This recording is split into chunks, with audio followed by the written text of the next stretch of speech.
বিশ্বজুড়ে মুসলমানদের জন্য পবিত্র রমজান মাস আত্মশুদ্ধির মাস।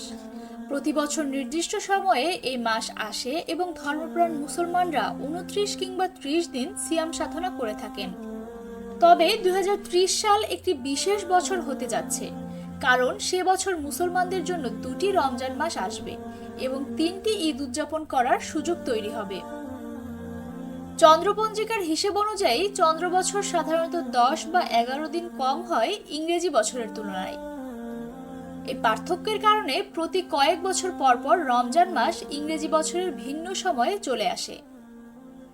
2030 সালে এই পার্থক্য এমন এক অবস্থায় পৌঁছাবে যেখানে একই ইংরেজি ক্যালেন্ডার বর্ষে 2টি রমজান পড়বে, অর্থাৎ 2030 সালের প্রথম রমজান শুরু হবে 5 জানুয়ারি এবং শেষ হবে 3 ফেব্রুয়ারি। এরপর 26 ডিসেম্বর থেকে আবার শুরু হবে নতুন রমজান মাস, যা চলবে 31 ডিসেম্বর পর্যন্ত।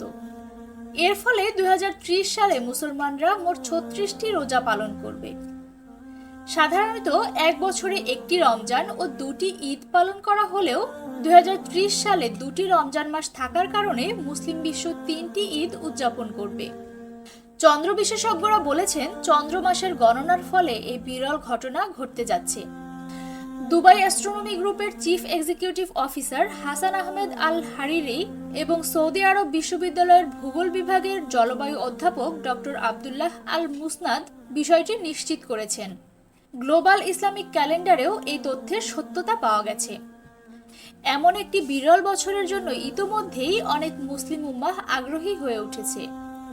2030 সাল মুসলমানদের জন্য এক অনন্য স্মরণীয় বছর হতে চলেছে, যেখানে এক বছরের মধ্যে 2 বার রমজান পালন করা যাবে এবং একাধিক ঈদ উদযাপনের সুযোগ মিলবে। এই বিশেষ পরিস্থিতি ইসলামের ইতিহাসে খুবই বিরল এবং এটি ভবিষ্যতে মুসলিম উম্মার জন্য এক স্মরণীয় অধ্যায় হয়ে থাকবে। ইসলামের সকল জানা অজানা তথ্য পেতে এখনই সাবস্ক্রাইব করুন নবযুগ টিভি।